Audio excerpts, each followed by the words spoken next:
ఓం వసుదేవసుతం దేవం కంసచానూరమర్దనం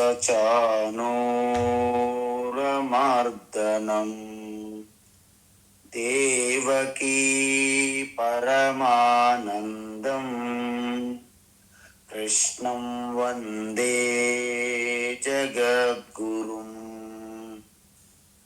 తీర్త్వా మోహార్ణవం హత్వా రాగద్వేషాదిరాక్షసాన్ సీతా శాంతి సమాయుక్త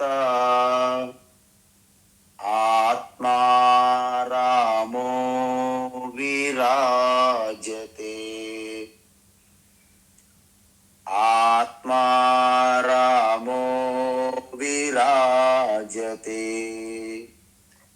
ఆత్మస్వరూప బంధుగన్, ఇప్పటి వరకు జ్ఞానం 3 గుణముల ఆధారంగా చూశాము.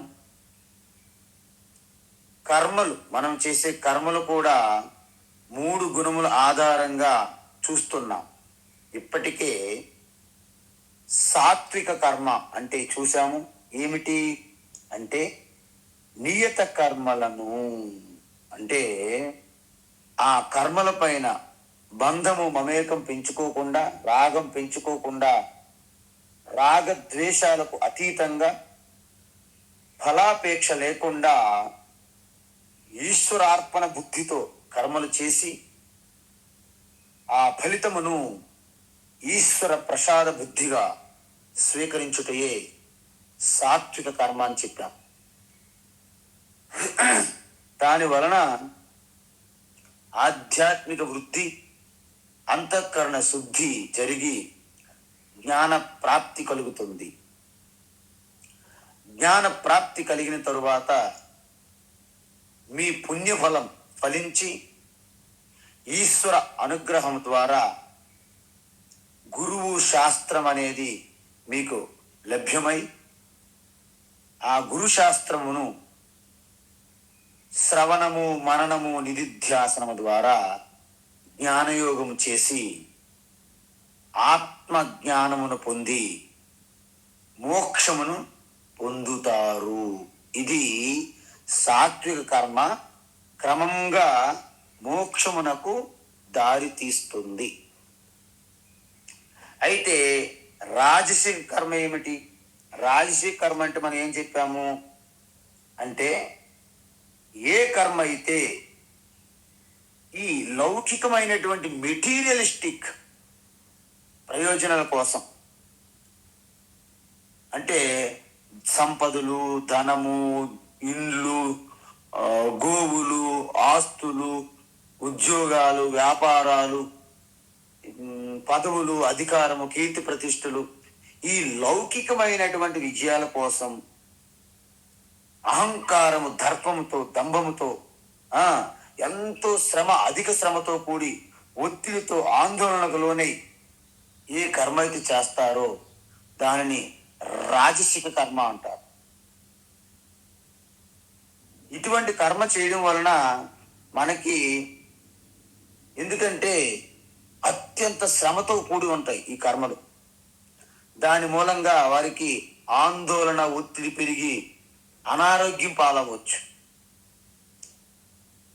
చిన్నదానికి కూడా చాలా కోపావేశంతో ఉండొచ్చు.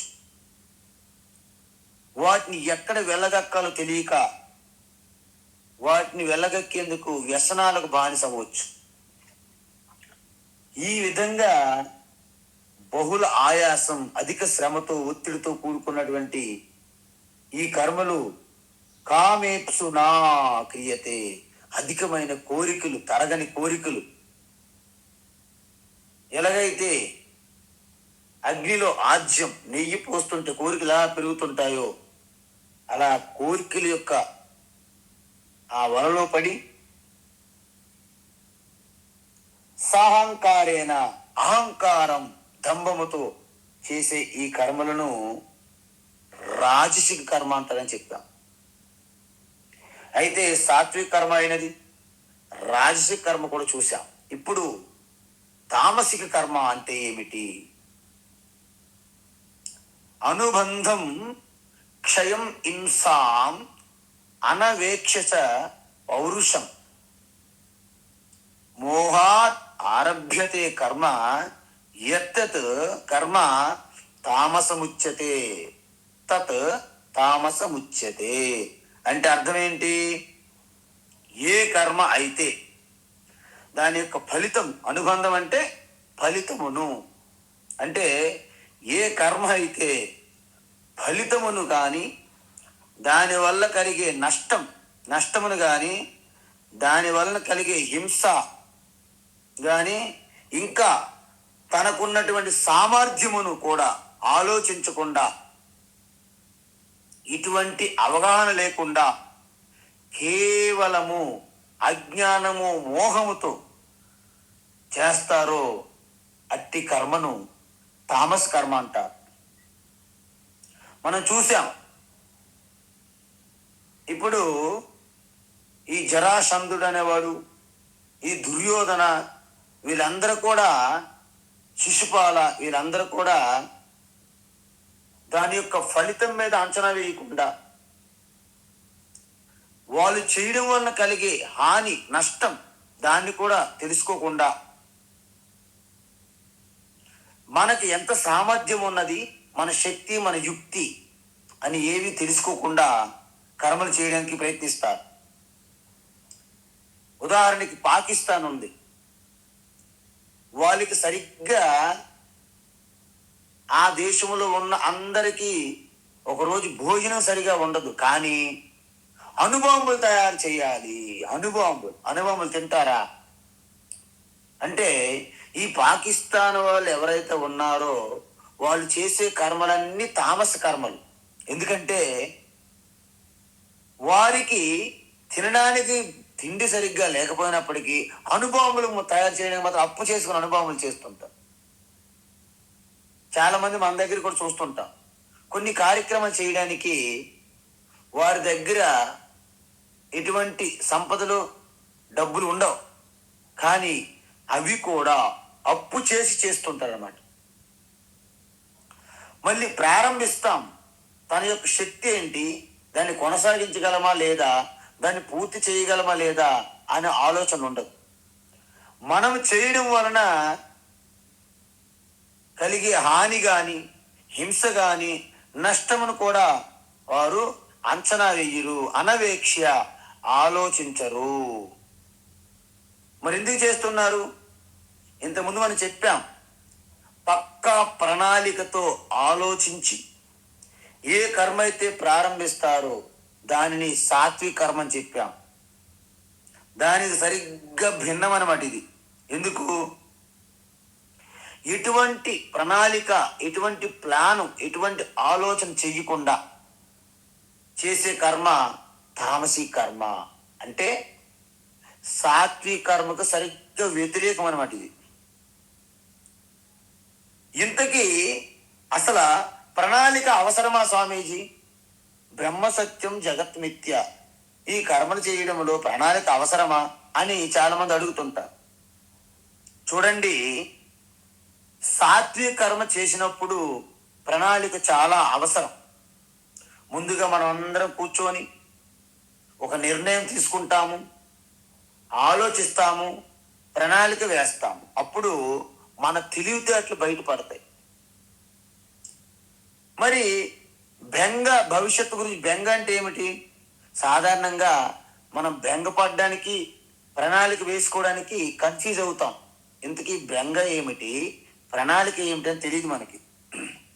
బెంగ అంటే ఏమిటంటే, మీరు ఒక తీర్థయాత్రకి వెళ్ళాలి. సపోజ్ ఒక అన్నదానము, ఏదో ఒక పెళ్లి కార్యక్రమం చెయ్యాలి, వివాహం. దానికి ప్లాన్ వేసుకోవాలి ప్రణాళికబద్ధంగా, అప్పుడే సాత్విక కర్మ.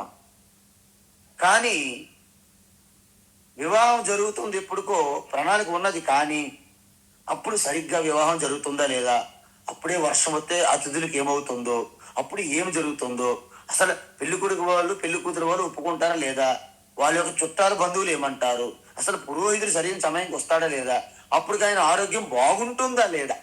ఇవన్నీ ఒక రకమైనటువంటి అవసరం లేనటువంటి ఆ ఆందోళన, టెన్షన్, ఆ ఊహలు, అపోహలు ఏవైతే ఉంటారో దీన్ని భవిష్యత్తు గురించి బెంగ అంటారు. లేకపోతే మనము ఎక్కడికో వెళ్ళాలి కదా, అప్పుడే ఏమైనా బందులు ఉంటాయేమో, రస్తారోకలు చేస్తారేమో, గవర్నమెంట్ బస్సులు ట్రైన్లు ఆపేస్తాయేమో, లేదా ట్రైన్లు బస్సులు అయితే సరిగ్గా వెళ్తాయి లేదు, యాక్సిడెంట్లు అవుతాయేమో. ఇదంతా అదొక రకమైనటువంటి అపోహలు అనమాట, బెంగ. దీన్ని భవిష్యత్తు గురించి బెంగ అంటారు. ఇది ఉండకూడదు, కానీ ప్రణాళిక ఉండాలి అంటారు. అందువలన చూడండి, మనం ఎందుకంటే టీవీల్లో, పేపర్లో చూస్తుంటాం, అక్కడ ట్రైన్ యాక్సిడెంటు, ఇక్కడ బస్సు యాక్సిడెంటు, అక్కడ ఫ్లైట్ క్రాష్. అప్పుడు మనం ఏమనుకుంటాము, మనం వెళ్ళే ట్రైన్ కానీ మనం వెళ్ళే ఫ్లైట్ కానీ క్షేమంగా చేరుకుంటుందా, క్షేమంగా కార్యం అవుతుందా లేదా, అనవసరమైన బెంగలు పెట్టుకుంటాం. అందువలన ఏది ప్రణాళిక, ఏది బెంగ అని ఎలా తెలుస్తుంది? మీ ముందే చెప్పాను. మనం ప్రయత్నపూర్వకంగా అందరము సమాలోచన చేసి ఒక ప్లాన్ చేసుకుంటే దాని ప్రకారంగా మన యొక్క కార్యక్రమాన్ని దిగ్విజయంగా పూర్తి చేయగలుగుతాము. అలా కాకుండా దాని నుండి అనవసరమైన అపోహలతో ఊహాలోకాల్లోకి వెళ్ళి బెంగ పెట్టుకుంటే దానివల్ల మీకు కార్యక్రమాలన్నీ విఫలమవుతాయి. అందువలన బెంగ అనేది మన చేతిలో ఉండదండి. బెంగ అనేది ప్రయత్నపూర్వకంగా ఎవరికి జరగదు. ఏమండి, మా అమ్మగారు ఏమనుకుంటున్నారు, మా పాప కాలేజీకి వెళ్ళి క్షేమంగా వస్తుందా లేదు, ఇది ఎవరైనా, లేకపోతే పాప గురించి బెంగపడ్డము, బాబు గురించి బెంగపడ్డము, అమ్మ గురించి బెంగపడ్డము. దీనికి ఏమైనా టైమింగ్స్ పెట్టుకుంటారు? ఎవరు పెట్టుకోరు. ఎందుకు? అది అకస్మాత్తుగా జరుగుతుంది బెంగ అనేది. దాని ప్రణాళిక అనేది ప్రయత్నపూర్వకంగా అందరూ కూర్చొని మాట్లాడి ఆలోచిస్తారు. కాబట్టి మీరు ప్లాన్ వేసుకోవడం వల్ల మీకు నష్టం లేదు, బెంగ పడడం వల్లే మీకు నష్టం అని చెప్తున్నారు. అందువలన సాత్విక కర్మల్లో ప్రణాళిక ఉంటుంది, తామసిక కర్మలో ప్రణాళిక ఏమీ ఉండదు. అందుకే పౌరుషం అనవేక్ష్య అంటే మనకున్నటువంటి సామర్థ్యము, శక్తి అంచనా వేయకుండా, తెలుసుకోకుండా, ఇప్పుడు ఆర్థిక స్తోమత అవ్వచ్చు, మన యొక్క జనబలం అవ్వచ్చు, మన వ్యక్తిగత బలం అవ్వచ్చు, మన వ్యక్తిగత యొక్క శక్తి సామర్థ్యాలు అవ్వచ్చు, ఇవేవి తెలుసుకోకుండా కేవలము అనుబంధం అంటే ఇక్కడ ఫలితం అంటే మనం చేసే పని వలన, కర్మ వలన వచ్చే ఫలితం ఏమిటి అనేది తనకు తెలుసుకోకుండా ఏం చేస్తారు కొంతమంది. ఒక అమ్మగారు ఒక వంట మనిషి పెట్టారు, వంట చేస్తుండే ఏదైనా చిన్న పొరపాటు చేశారు, అమ్మగారు కోపపడ్డారు. వెంటనే వంట ఆవిడ కూడా తను కూడా కోపపడ్డారు అమ్మగారి మీద. ఏమవుతుంది? మరుసటి రోజు పని నుంచి తీసేస్తారు. అలాగే ఉద్యోగం, కంపెనీల్లో మీరేమైనా పొరపాటు చేస్తే అక్కడ చైర్మన్ గారు ఉంటారు, ఎండీలు, వాళ్ళు కసురుకుంటారు, మీ మీద కోప్పడతారు. మీరు వెంటనే మీ పొజిషన్ ఏమిటి, మీరున్న స్థానం ఏమిటి, ఇవన్నీ చూసుకోవాలి కదా. చూసుకోకుండానే కొంతమంది బాస్ మీద అంటే మేనేజర్ మీద కూడా చటాపటా వాగిస్తారు. ఏమవుతుంది? మరుసటి రోజు ఉద్యోగం తీసేస్తారు. అందువలన దీన్ని ఏమంటారు? అనుబంధం అవేక్ష్య, పౌరుషం అవేక్ష్య. చూసారా? అంటే నీ శక్తి, నీ సామర్థ్యం తెలుసుకోకుండా, నువ్వు కర్మ చేయడం వలన కలిగే ఫలితాన్ని ఊహించకుండా, ఎవరైతే క్షయం అంటే వ్యయం అంటే ఖర్చు, మనకి ఇల్లు నడవాలన్నా, ఒక ఆఫీస్ నడవాలన్నా, ఒక వ్యాపారం చేయాలన్నా మనకున్నటువంటి సంపద ఎంత, మన ఖర్చు ఎంత. కొంతమంది ఈ బయట ఎంతో మంది పొగడ్తలకు పడిపోయి అప్పులు చేసి పెద్ద పెద్ద కార్యక్రమాలు చేసి తర్వాత ఎంత ఇబ్బందులు పడుతుంటారో కొంతమంది మనకు తారసపడుతుంటారు అప్పుడప్పుడు. ఒకప్పుడు పెద్ద పదవుల్లో ఉండి ఎన్నో బంగళాల్లో ఉంటూ ఈరోజు అద్దె ఇల్లుల్లో ఉంటున్నారు, అద్దె కట్టుకోలేక ఇబ్బంది పడుతున్నారు కొంతమంది మనకు కలిసారు ఈ మధ్య. అర్థం ఏమిటి? క్షయం నా అవేక్ష్య, అనవేక్ష. నా అవేక్ష అంటే అనవేక్ష. అవేక్ష అంటే ఆలోచించడము, తెలుసుకోవడము. అనవేక్ష అంటే తెలుసుకోకుండా. అంటే మనకి ఎంత రాబడి వస్తుంది, ఎంత ఖర్చులు. అందుకే ప్రతి ఇంట్లో స్త్రీ మహాలక్ష్మి, స్త్రీ ప్రజ్ఞ అంటారు. ఆదాయము ఖర్చులని లెక్క పెట్టుకుంటారు. మన ఆదాయమేమో 10,000, ఖర్చు ఏమో 20,000. అలాగే ఎంతవరకు అలా ఎంత చెప్పండి? కష్టం. అందువలన హింసామపి అంటే తన చేసే కర్మ వలన ఎటువంటి హాని జరుగుతుంది, అది మీకు అవ్వచ్చు, ఇతరులకు అవ్వచ్చు, ఇతర ప్రాణులు కావచ్చు, వాతావరణంలో మీరు చేసే హాని కావచ్చు, హింస కావచ్చు. కాబట్టి ఈ విషయములన్నింటినీ దేంటిని అంటే ఎటువంటి ప్రణాళిక లేకుండా, తన యొక్క సామర్థ్యం తెలుసుకోకుండా, ఆ కర్మ వలన వచ్చే ఫలితం అంచనా వేయకుండా, తనది చేయడం వలన ఎంత ఖర్చు ఇవేమి తెలుసుకోకుండా, అదేవిధంగా దాని వలన జరిగే హింస కూడా పట్టించుకోకుండా ఎవరైతే కర్మలు చేస్తారో, ఇంతకీ ఎందుకు చేస్తారంటారు? మోహాత్ ఆరభ్యతే. అజ్ఞానం వలన భ్రమ, మోహం అంటే ధర్మాధర్మాల మధ్య తేడా, వివేకం తెలియదు, కప్పేస్తుంది అనమాట మబ్బుగా. అందువలన యత్తత్ కర్మ మోహాత్ ఆరభ్యతే. ఏ కర్మ అయితే మోహము నుండి ఆరంభిస్తారో ఇలాంటి కర్మను తత్ తామసం ఉచ్యతే, తామస్ కర్మ అంటారు అని చెప్పారు. ఇప్పుడు చూడండి, మనం ఒక్కసారి 3 కర్మలు చూద్దాం. ఏమిటి? ముందు తామస్ కర్మ తీసుకోండి. తామసిక కర్మ అంటే తన సామర్థ్యాన్ని చూసుకోకుండా, దాని యొక్క ప్రోస్ అండ్ కాన్స్ అంటారు, అంటే పర్యవసానాలు, అంటే దాని యొక్క రిజల్ట్స్, ఫలితం చూడకుండా, ఎటువంటి ప్రణాళిక ఆలోచన లేకుండా, అనాలోచితంగా ఒక గుడ్డిగా అజ్ఞాన మోహముతో చేసే కర్మ తామసిక కర్మ. మీరు చూడండి, సొసైటీలో ఎక్కువ మంది తామసిక కర్మలే చేస్తారు. వారు చేసిన కర్మలకి ఒక ఆలోచన, ప్రణాళిక ఉండదు. వాళ్ళ శక్తికో దానికి అసలు సంబంధమే ఉండదు. దాని వలన సమాజం అంతా నష్టపోతుంది. ఇప్పుడు చూడండి, వర్షాల సమయంలో వర్షాలు సరిపడవు, ఎండాకాలంలో ఎండలు ఉండవు, చలికాలంలో చలి ఉండదు, మిక్స్ అయిపోతుంది. ఎందుకు? వీళ్ళందరూ తామసీ కర్మల వలన సమస్త వాతావరణానికి కూడా చాలా నష్టం వాటిల్లుతుంది. తరువాత రాజసిక కర్మ అంటే ఏంటి? ఇప్పుడే చూసాం. లౌకికమైనటువంటి మెటీరియలిస్టిక్ గొప్పతనం కోసం, విజయాల కోసం, పేరు ప్రఖ్యాతుల కోసం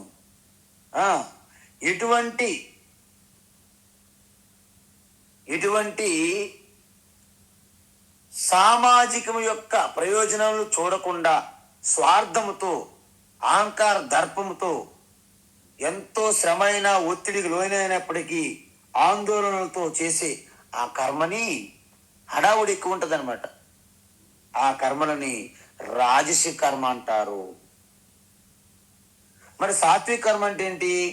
శాస్త్రం ఏదైతే విధిగా చెప్పబడినదో కర్మలని, అటువంటి కర్మలను చేస్తూ వాటిపైన బంధము, మమేకం పెంచుకోకుండా, రాగద్వేషాలకు అతీతంగా, ఇష్టాయిష్టాలకు అతీతంగా, పక్షపాత వైఖరి లేకుండా, ఎటువంటి ఫలాపేక్ష, ఫలితం మీద తీవ్రమైన ఆసక్తి లేకుండా, లోక కళ్యాణం కోసం తన ఆధ్యాత్మిక వృద్ధి కోసం చేసే కర్మలని సాత్విక కర్మలు అంటారు. ఇప్పుడు చూశారు కదా, ఇప్పటి వరకు భగవాన్ కర్మల గురించి చెప్పారు. ఇప్పుడు ఏం చెప్తున్నారు? కర్త గురించి చెప్తారన్నమాట. కర్త అంటే ఏంటి? ఎవరైతే కర్మను చేస్తారో, ఎలా చేస్తారు? ముందు జ్ఞానం అన్నాం, జానాతి ఇచ్చతి యతతే. అంటే ముందు తెలుసుకుంటారు, దానిపైన కోరిక కలుగుతుంది, ఇచ్చతి. తర్వాత యతతే, ప్రయత్నిస్తారు. కాబట్టి ఇప్పటి వరకు మనము జ్ఞానం చూసాం, మూడు రకాల కర్మలు చూసాం. ఆ కర్మలను చేసే కర్తలు ఎలా ఉంటారు, వారి యొక్క దృక్పథం, వారి యొక్క ఉద్దేశం, వారి యొక్క దృష్టికోణం చూడాలి. ఇప్పుడు మూడు గుణాల ఆధారంగా. ఎందుకు? భగవద్గీత ఇది మోక్ష శాస్త్రం. ఇది కేవలం పారాయణాలు చేస్తే పుణ్యం వస్తుంది, ఫలశ్రుతి అక్కడతో ఆగిపోకూడదు. అందువలన శంకరాచార్య భగవద్గీత భాష్యం రాసినప్పుడు స్టార్టింగ్లోనే చెప్తారు, ఇటువంటి సాత్విక కర్మలు మీరు చేయడం వలన మీకు అవాంతర ఫలాలు వస్తాయి. అంటే చూడండి, మీరు కొన్ని కర్మయోగం చేయడం వలన మీకు పేరు ప్రఖ్యాతలు రావచ్చు, అది ముఖ్యం కాదు. కానీ మీ యొక్క మోక్షం అనేది పరమ లక్ష్యము, దాన్ని దృష్టిలో పెట్టుకోవాలి. అందుకే ముందుగా తామసిక కర్మలు విడిచిపెట్టాలి. అందుకే వేదం ఏం చెప్పినది?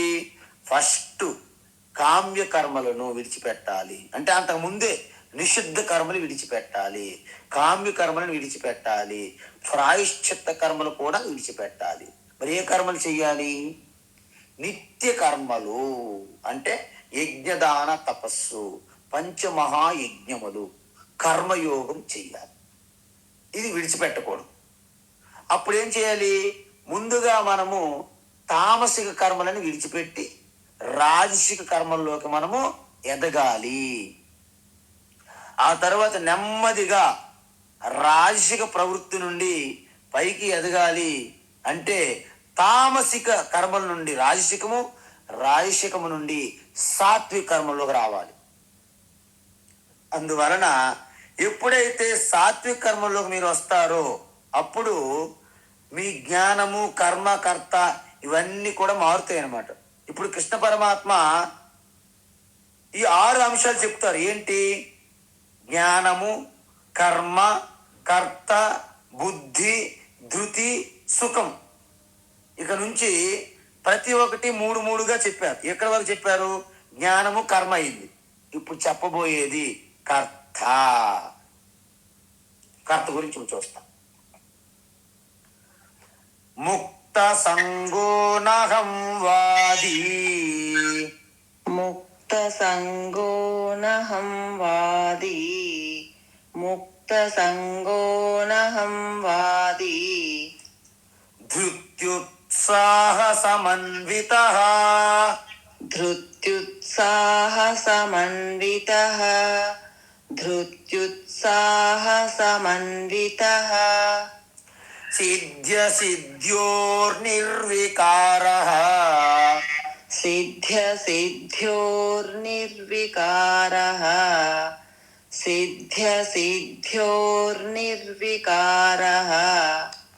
కర్తా సాత్విక ఉచ్యతే, కర్తా సాత్విక ఉచ్యతే, కర్తా సాత్విక ఉచ్యతే,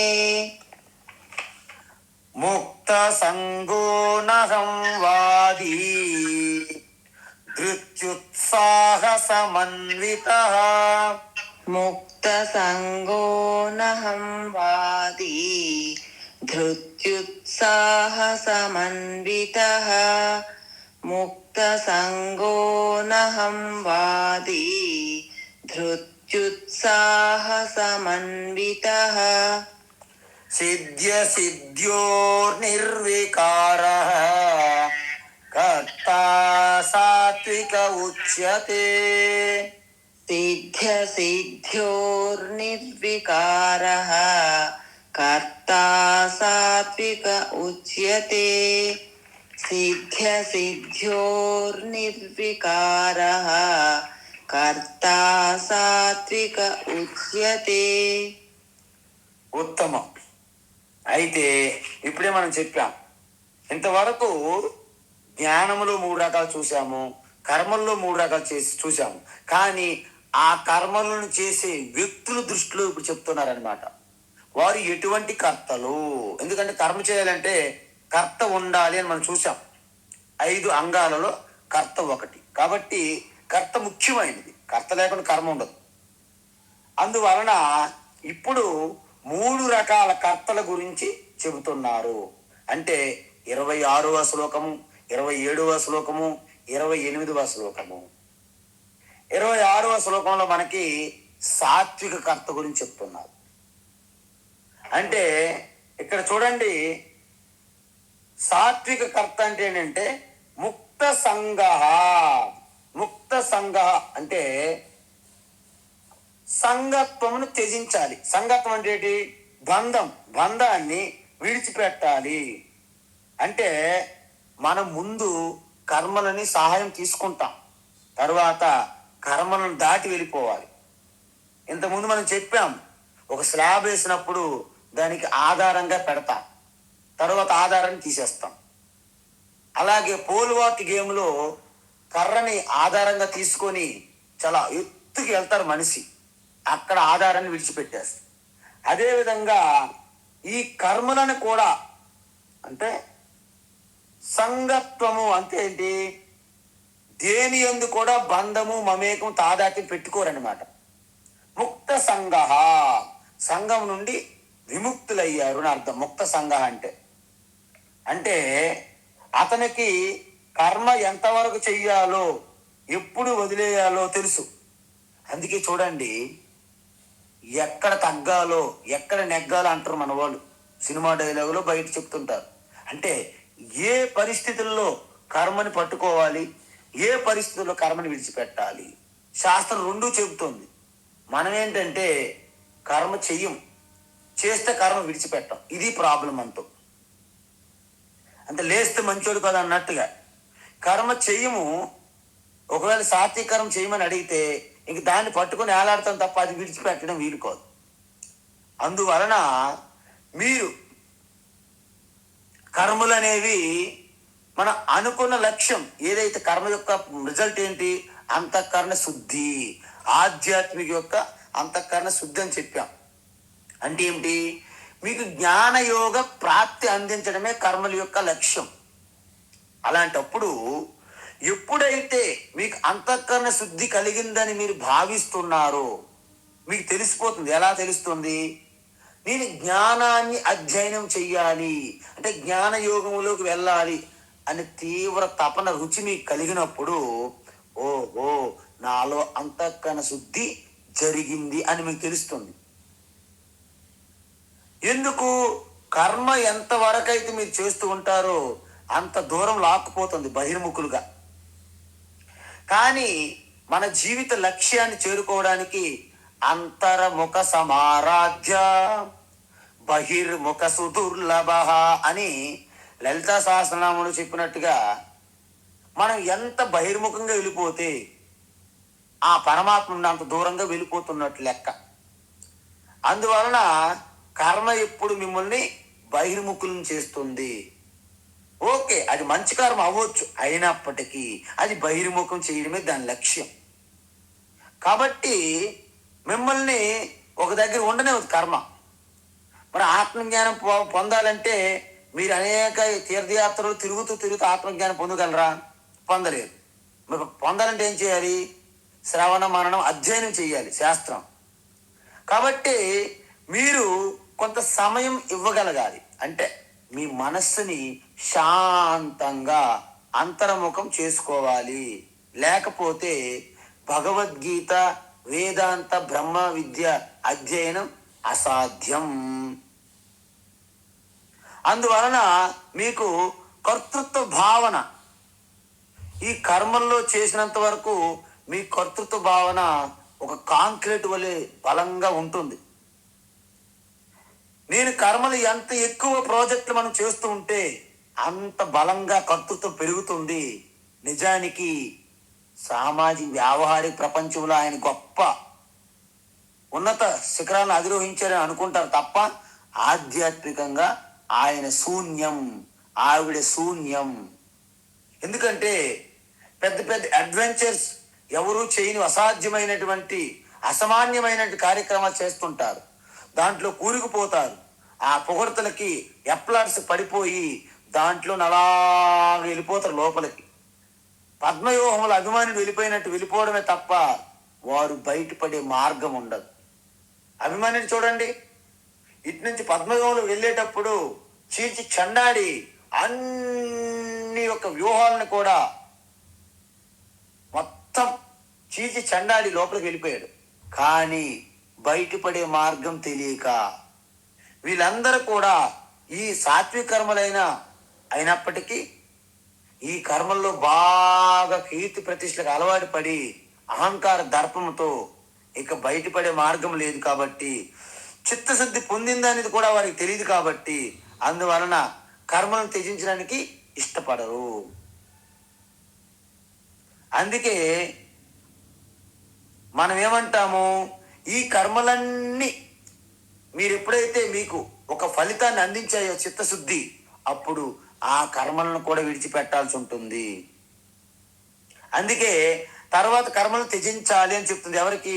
సన్యాసి. అందుకే సన్యాసి చూడండి ఎలా తెలుస్తుంది సన్యాసులు కర్మలు త్యజించారని. మనం ఆహ్వానించినప్పుడు ఏం చెప్తారు మీరు సన్యాసికి? నా కర్మ నా ప్రజయాదనే నా త్యాగే నైకే అమృతత్వమానసహు. కర్మల ద్వారా నీకు అమృతత్వం రాదు. ప్రజయ సంతానం వలన మనుషుల వలన నీకు అమృతత్వం రాదు. ధనం వలన నీకు అమృతత్వం రాదు. మరి ఎలా మోక్షం వస్తుంది? త్యాగేన ఏక ఒకటి త్యాగం వలనే. అందువలన ముక్త సంఘ అంటే తను చేస్తున్న ఏ పనితోనూ అనుబంధం మమకారం పెంచుకోకూడదు, ఆసక్తి పెంచుకోకూడదు, బంధం పెంచుకోకూడదు. అతనికి తెలుసు. ఎందుకంటే కర్మ యొక్క శక్తి ఏంటి, దాని పరిమితం ఏమిటి, దాని యొక్క ఆయుష్ ఎంతవరకు, దాని ఎక్స్పైరీ డేట్ చూసారా?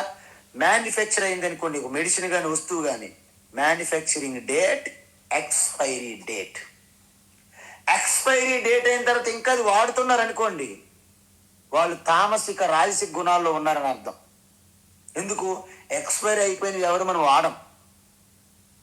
అందువలన ముక్త సంఘ అంటే ఎవరైతే తన ఆత్మజ్ఞానం శ్రవణ మననము నిజిధ్యాసం ద్వారా పొందారో, లేకపోతే ఈవెన్ సాత్విక కర్మ చేస్తున్నటువంటి కర్మయోగులు కూడా నిష్ట పొందిన తర్వాత వాటిపైన ఆసక్తి ఉండదు. ముక్త సంఘ స్యాత్. అందువలన వారు చేస్తున్న సాత్విక కర్మల మీద కూడా ఆసక్తి వదులుకుంటారు. ఇంకేమవుతుంది? అనహం వాది. చూసారా? అనహం వాది అంటే అహంకారం ఉండదండి. మనిషికి అహంకారం ఉంటే ఎంత గొప్ప స్థానం నుండైనా కింద పడేస్తుంది. రావణుడు చూడండి, పండితుడు, మేధావి, సకల శాస్త్ర కోవిదుడు అయినప్పటికీ అహంకారం అనేది దైవీ సంపత్తి నుండి ఆసురి సంపత్తులకు నెట్టింది.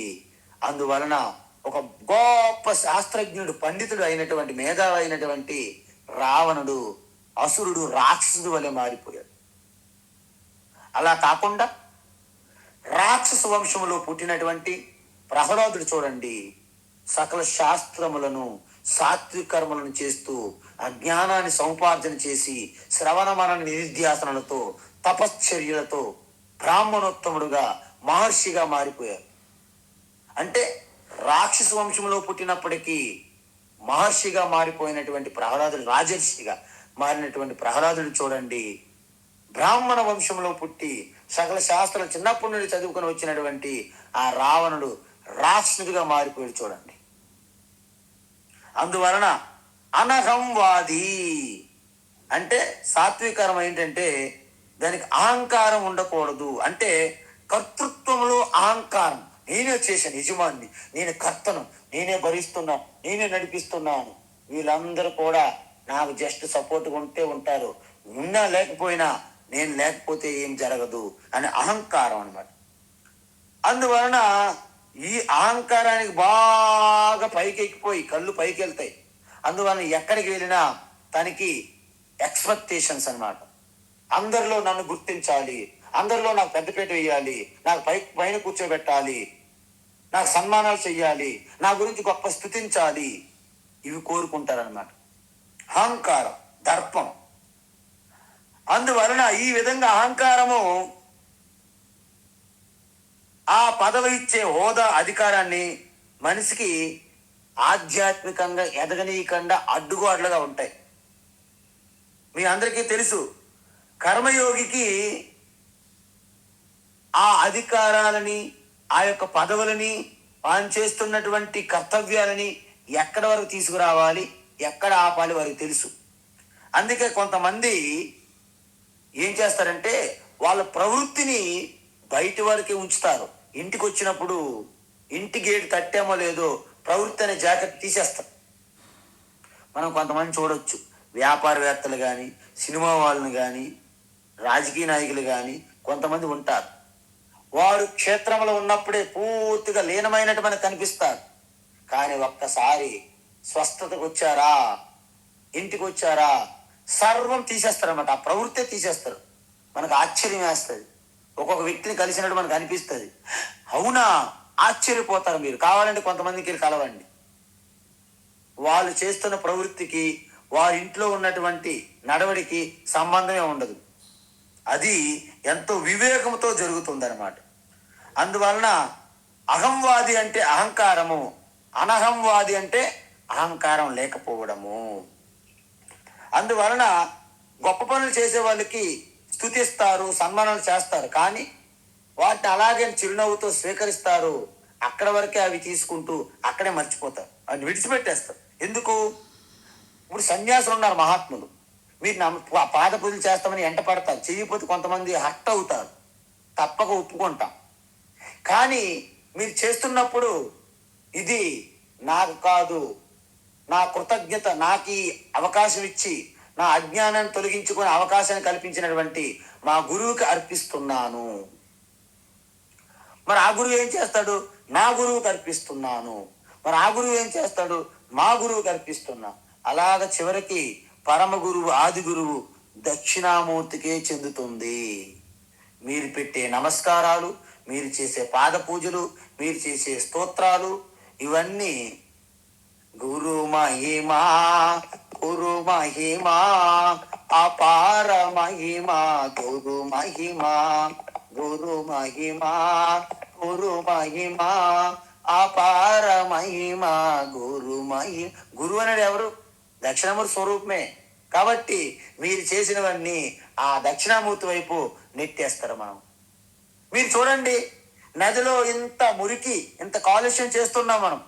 నది ఏమైనా అక్కడ కూర్చుని ఏడుస్తుందా? గంగానది, గోదావరి. వాళ్ళు కూడా అంటున్నారు, మీరు మూర్ఖులు, మమ్మల్ని గుర్తించట్లేదు, నాశనం చేస్తున్నారు. అయినప్పటికీ మేము మాత్రం ఏం చేయగలం? ఆ చెత్త అంతని తీసుకెళ్లి సముద్రంలో నెట్టేస్తున్నాయి. సముద్రం అనేవాడు అనంత స్వరూపం, కరుణామయుడు, దయాసాగర, దీనబంధు, స్వీకరించిన సిద్ధంగా ఉన్నారు. కాబట్టి మనకి జరిగినటువంటి సన్మానాలు, అపమానాలు రెండు కూడా ఈశ్వరునికే సమర్పించుకుంటారు మహాత్ములు. అందువలన తను దేనికి కర్త కాడు అని అర్థం. కర్త కాడు అని అర్థం. అనహంకారం, అహంకారం లేకపోవడం. అందువలన అంత భగవంతుని కృప అని వినయంగా విన్నవించుకుంటారు. సో అతను సాధించినటువంటి ఏ విజయంలో కూడా అతను శ్రమ ఉంటుంది, కొంత ప్రయత్నం. అదే చెప్పాను, మనము ఇక్కడే కన్ఫ్యూజ్ అవుతారు చాలా మంది. మొన్న అడిగారు ప్రశ్నలు నాకు. మరి మానవ ప్రయత్నము, ప్రారంధము, ఈశ్వర అనుగ్రహము, ఇవి ఎలా, ప్రారంధం ఎలా పనిచేస్తుందంటే మనకు 50-50 అంటారు. మన ప్రయత్నం ఉండి తీరాల్సిందే. మన ప్రయత్నం లేకపోతే ఈశ్వర అనుగ్రహం జీరో, ఉండదు. ఈశ్వర అనుగ్రహం ఉన్నప్పటికీ మీకు పని చేయదు అది. ఎందుకు? మీరు ప్రయత్నించినప్పుడే ఈశ్వర అనుగ్రహం పని చేస్తుంది. సపోజ్ సూర్యుడు ప్రకాశిస్తున్నాడు, ఉదయిస్తున్నాడు ఉదయం. నేను ఇంట్లో ఉండి కిటికీలు ద్వారాలు కరెక్ట్గా స్ట్రాంగ్గా బాగా మూసి ఉన్నాను. నేను లోపల చీకట్లో ఉన్నాను. సూర్యుడు ప్రకాశిస్తున్నాడు. సూర్యుడి యొక్క అనుగ్రహం ఉన్నది అంతటా, కానీ నా ప్రయత్నం లేదే. అందువలన కేవలం ఈశ్వర అనుగ్రహం పనిచేయదు. మన ప్రయత్నం ఉంటే ఈశ్వర అనుగ్రహం పనిచేస్తుంది. కాబట్టి కర్మయోగి అహంకార మమకారాలను త్యజిస్తాడు. తను చేసే కర్మలని శ్రద్ధాభక్తితో ఈశ్వరార్పణంగా చేస్తారు. వచ్చిన ప్రసాదాన్ని ఈశ్వర ప్రసాదంగా స్వీకరిస్తారు. అందువలన మీకు అహంకారం ఉండవలసిన అవసరమే లేదు. ఒకవేళ కర్మయోగం అయితే సన్మానాలు అవమానాలు కూడా రెండు ఆయనకి అంటవు ముట్టవు, ఆయనకు ఉన్నట్టు తెలియవు. ఎందుకు? ఇది నా గొప్పతనం కాదు అని ఒప్పుకుంటాడు. నా అహంకర్త హరికర్త, నేను పోతే పోవచ్చు అన్నాడు కాళిదాసు. అని అర్థం ఏంటి? అహంకారం అనేది పోతే నేను పరమాత్మ స్వరూపమై ఉంటాను అని అర్థం. అందువలన ధృత్యుత్సాహసమన్విత. చూసారా, కర్మయోగి తనని ఇతరులను మెచ్చుకున్నా మెచ్చుకోకపోయినా ఆ ధృతి ఉత్సాహం విడిచిపెట్టరు. పట్టిన పట్టుదల, ఆ యొక్క డెడికేషన్, ఆ కమిట్మెంట్, అంకిత భావం విడిచిపెట్టరు. అంటే మీకు ధృతి అంటే భగీరథ ప్రయత్నం అంటారు కదండి. పట్టుదల, పట్టిన పట్టు విడవకోవడం అంటే ఆ పట్టుదల, ఆ యొక్క చేసిన కార్యక్రమాన్ని పూర్తి చేయాలి అనే ఒక విశ్వాసం, దృఢ విశ్వాసం. ఓడిపోయినా గెలిచినా వారికి సంబంధం ఉండదు. ఎందుకంటే ఓడిపోతే కొత్త పాఠాలు నేర్చుకుంటారు, గెలిస్తే కొత్త వారికి స్ఫూర్తి మార్గదర్శకంగా నిలబడతారు. వారిలో ఉత్సాహం ఎప్పుడు సన్నగిల్లదు. మీకు ఎన్ని నష్టాలు వచ్చినా వ్యాపారాన్ని, ప్రవృత్తిని విడిచిపెట్టరు కొంతమంది. అందువలన మళ్ళీ మళ్ళీ ప్రయత్నిస్తుంటారు. దానిని భగీరథ ప్రయత్నం అంటారు. అందువలన ధృతి గురించి ఆల్రెడీ చెప్పాం మనం 13వ అధ్యాయంలో 16వ అధ్యాయంలో. కానీ ఇప్పటికీ ఈ ధృతి లేకపోతే మనిషి అనేవారు ఏ కార్యాన్ని కూడా సాధించలేరు. అందువలన ఒక రబ్బర్ బంతి మీరు గోడకేసి కొట్టారనుకోండి, మీరు ఎంత బలంగా కొడితే అంత రెట్టింపు బలంతో వెనక్కి వస్తుంది. అదే ఒక పచ్చి బురద బాలు కిందకి, ఒక బురద అంటే మట్టి బాలు నేల కొడితే అక్కడే పడి ఉంటుంది. అందువలన మీరు రబ్బరి బంతి వలె మీకు ఎన్ని ఒడిదుడుకులు వచ్చినా ఒక శిల ఎలాగైతే శిల్పంగా మారుతుందో, ఒక కర్మయోగి అనేవాడు ఒక జ్ఞానిగా, ఒక బ్రహ్మనిష్టగా మారుతారు. అందువలన వారికి ఎటువంటి ఒత్తిళ్లు, ఒడిదుడుకులు, ఎత్తుపల్లాలు, లాభ నష్టాలు, ద్వంద్వాలు వారిని కలత పెట్టలేవు, వారిని షాక్ గురి చేయలేవు. ఈ విధంగా కర్త ఎవరైతే దేనికి కూడా దానికి ఎటువంటి ఫలితం కలిగినా, చూడండి ఎంతో మంది ఉంటారు వారికి ఎన్ని అవమానాలు. అసలు శ్రీకృష్ణుని తీసుకోండి, ఎన్ని అవమానాలు, అసలు దూషించడాలు, తిట్లు. ఆయన ఎప్పుడు కూడా చిరునవ్వు ఎప్పుడు విడిచిపెట్టలేదంట. అందుకే ఆయన జీవన్ముక్తులు, స్థితప్రజ్ఞులు. అందువలన సిద్ధి అసిద్ధి నిర్వికార అంటే ఎప్పుడు కూడా సమత్వ బుద్ధి. సిద్ధ్య సిద్ధ్యో సమో భూత్వ సమత్వం యోగ ఉచ్యతే. అందుకే యోగీశ్వర కృష్ణ అంటారు ఆయనకి. అందువలన ఒకవేళ సాత్వికర్త ప్రతిదానికి సానుకూలంగా స్పందిస్తూ దేనికి కూడా కలత చెందకుండా, దేనికి కూడా ప్రభావితం కాకుండా ఉంటారు. అందుకే ఆ సమత్వ బుద్ధి ఏదైతే ఉందో వారికి చేసే కార్యం విజయమా విఫలమా దాంతో సంబంధం లేకుండా చేస్తారన్నమాట. ఎందుకు? కర్మణ్యేవాధికారస్తే మా ఫలేషు కదాచన. చూసారా, హనుమంతుడు కూడా తనకు చెప్పిన కార్యక్రమం చేయడమే తప్ప ఇది పూర్తి అవుతుందా, ఇది విజయం చెందుతుందా అని ఎప్పుడు చూసుకోలేదంట. అదేవిధంగా కర్మలు చేయడం ఎందే శ్రద్ధాభక్తితో మీకు అధికారం ఉంటుంది తప్ప దాని రిజల్ట్ మీద మీకు ఉండదు. ఎందుకు? రిజల్ట్ రావాలంటే మీ ఒక్కరు దానికి కారణం కాదు, దానికి అనేక కారణాలు ఉంటాయి. చెప్పాం కదా, కారణము, తర్వాత దైవము, ఈ యొక్క ప్రకృతి, మన చుట్టూ ఉన్న వ్యక్తులు, వాతావరణము, అనేక కారకాలు దాని మీద ప్రభావం చూపుతాయి. కాబట్టి రిజల్ట్ మీద, ఫలితం మీద నీకు ఎలాగ అధికారం ఉంటుంది? అందువలన నువ్వు చేసే కర్మ యందే నీకు అధికారం ఉన్నా తప్ప ఆ ఫలితం మీద లేదు, ఉండకూడదు కూడా అని భగవద్గీతలో చెప్పడం జరిగింది. అంటే సాత్విక కర్తకి అసలు భావోద్రేకాలే ఉండవు అనడం లేదు. మీకు అర్థం చేసుకోవాలి. అంటే ఉంటాయి, కానీ ఆయన మెల్లగా ఆయన మనస్సు ఒక బండరాయిలా ఉంటుంది. అంటే ఏంటి? నిజానికి ఇలాంటి చిన్న చిన్నవి షాకులు జరుగుతున్నా వారు చెలించరు. అంటే మనోధైర్యం అంత అధికంగా ఉంటుందని అర్థం. అందువలన మీ భావోద్రేకాలు మీ విచక్షణ శక్తిని కప్పేస్తాయి.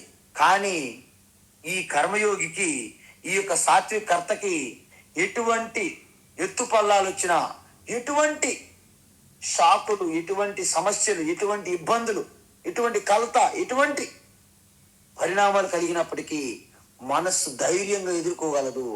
ఎందుకు? ఆగమాపాయన అనిత్యము. ఈ వస్తున్నాయి పోతున్నాయి, నేను సత్యము. అది సత్యమా ఇది సత్యమా అన్నారు జనక మహారాజు.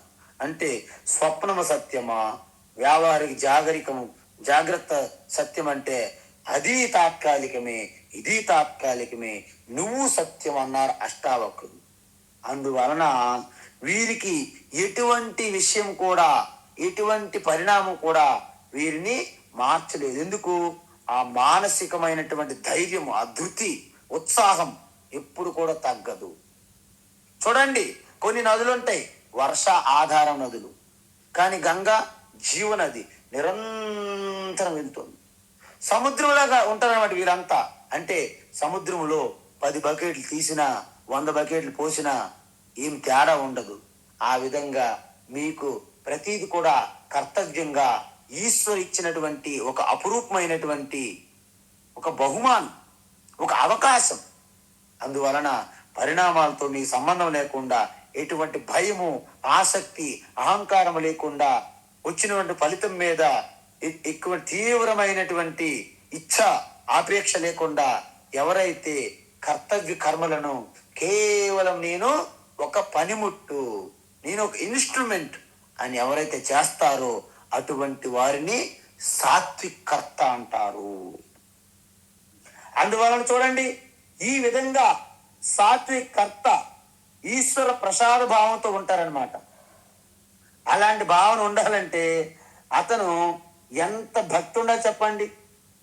వారిలో అచంచలమైన భక్తి ఉండాలి. అందువలన సాత్వికర్త అయ్యే అవకాశమే లేదంటారు చాలా మంది. కానీ కర్మయోగం చెయ్యాలంటే భక్తి, విపరీతమైన అనన్య భక్తి ఉండాలి. అందుకే మనం ఏం చెప్పాము భక్తి యోగంలో? భక్తి అనేది ఒక సాధనం కాదు. కర్మ చేసేటప్పుడు కర్మరూప భక్తి ఉండాలి, ఉపాసన చేసేటప్పుడు ఉపాసన రూప భక్తి ఉండాలి, జ్ఞానయోగం తెలుసుకునేటప్పుడు జ్ఞానయోగ రూప భక్తి ఉండాలి.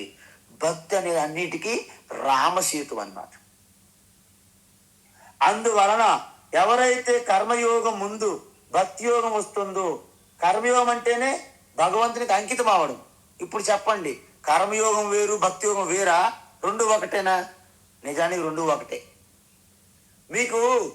మీకు పూర్తి సంపూర్ణమైన భక్తి ఉంటే కదా సకల కర్మలు ఈశ్వరునికి అర్పించగలరు. భక్తి లేకపోతే ఎలా అర్పిస్తారు? కాబట్టి నిర్వికార కర్త, చూసారా? అటువంటి కర్తని సాత్విక కర్త అంటారు. ఎందుకు?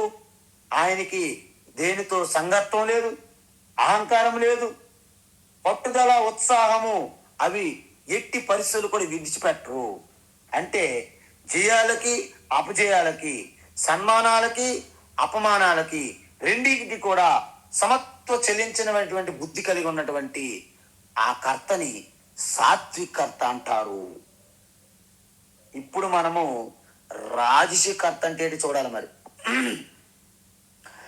రాజీ కర్మ ఫల ప్రేప్సు, రాగీ కర్మ ఫల ప్రేప్సు, రాగీ కర్మ ఫల ప్రేప్సు, లుబ్ధో హింసాత్మకో శుచి, లుబ్ధో హింసాత్మకో శుచిః లుబ్ధో హింసాత్మకో శుచిః హర్షశోకాన్వితః కర్తా హర్షశోకాన్వితః కర్తా హర్షశోకాన్వితః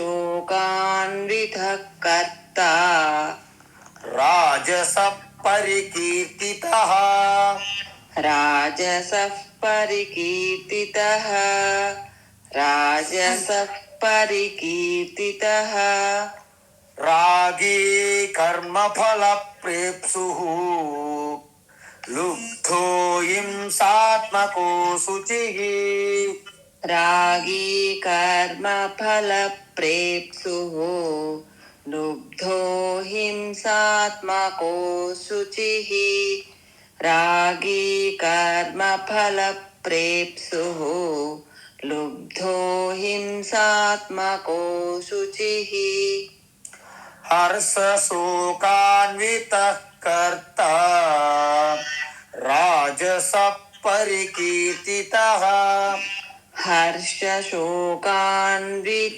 కర్తా రాజసః పరికీర్తితః హర్షశోకాన్వితః కర్తా రాజసః పరికీర్తితః. ఉత్తమం. ఇప్పుడు మనం సాత్విక కర్త గురించి చూసాము. ఇప్పుడు రాజసిక కర్త గురించి చూడాలి. అంటే రాజసిక కర్త అంటే ఏంటి? ఈయన తీవ్రమైన రాగం కలిగి ఉంటారు. ఎందుకు? తీవ్రమైన రాగం ఉంటే కదా కర్మలు చేసుకుంటూ పోతారు. వారి ఎండింగ్ ఉండదు అనమాట, అంతం తెలియదు అనమాట. అందువలన కర్మఫల ప్రేప్సుహు అంటే ఆ కర్మల పైన ఎంత ఆరాటము ఆసక్తి ఉంటుందంటే అనంతంగా ఉంటుందన్నమాట. ఎందుకు? లుబ్ధ లోపి. అందుకే వీళ్ళు కృపణః అంటారు. వీళ్ళని చేతిలో డబ్బులు ఉంటాయి, పాకెట్లో ఆకలేస్తుంది, ఎదుట ఒక హోటల్ కూడా ఉంటుంది, కానీ ఆ యొక్క నోటు బయట తీసి అబ్బా కొత్త నోటు 500 నోటు ఎందుకు ఖర్చు పెట్టాలి, ఎలాగైనా ఇంటికి వెళ్తాం కదా సాయంత్రం, ఆ అమ్మగారు వండి పెట్టుంటారు, అది వేస్ట్ అవ్వడం ఎందుకు అంటాడు. సరే వాటర్ బాటిల్ కొందామంటే ఆ ఎందుకులే మున్సిపాలిటీ వాళ్ళు ట్యాప్లో ఎక్కడ తాగేద్దాం అనుకుంటాడు అనమాట. అందువలన లుప్త లోపి. హింసాత్మక అంటే ఇతరులను కష్టపెట్టడానికి కూడా వెనుకాడు. అంటే తన స్వార్థం కోసం ఇతరులను వాడుకుంటారు అని అర్థం. హింసాత్మక ఇతరుల్ని ఇబ్బంది పెట్టైనా సరే కానీ విడిచిపెట్టరని అర్థం. కాబట్టి ఈ విధంగా పూర్తిగా అశుచి. ఎందుకు? వీళ్ళకి శుచి ఎక్కడ ఉంటుంది, శుభ్రత ఎక్కడ ఉంటుంది, అన్నిటికీ అతీతంగా ప్రవర్తిస్తుంటారు అన్నమాట. హర్ష శోకాన్విత అంటే ఏదైనా మంచి విజయం సాధిస్తే వెళ్ళి ఆ సీలింగ్ ఫ్యాన్కి వెళ్ళి గుద్దేస్తుంటారు అన్నమాట. ఒకవేళ ఏదైనా అపజయం కలిగితే కుంగిపోతాడు, పడిపోతాడు కింద అర్జునుడిలా. అటువంటి కర్తని రాజసకర్త. రేపు దీనిపైన కొంచెం కాస్త వివరంగా చూసి రాజసిక కర్త తామసిక కర్తను కూడా రేపు పూర్తి చేద్దాం. హరి ఓం తత్సత్. సర్వం శ్రీకృష్ణార్పణమస్తు.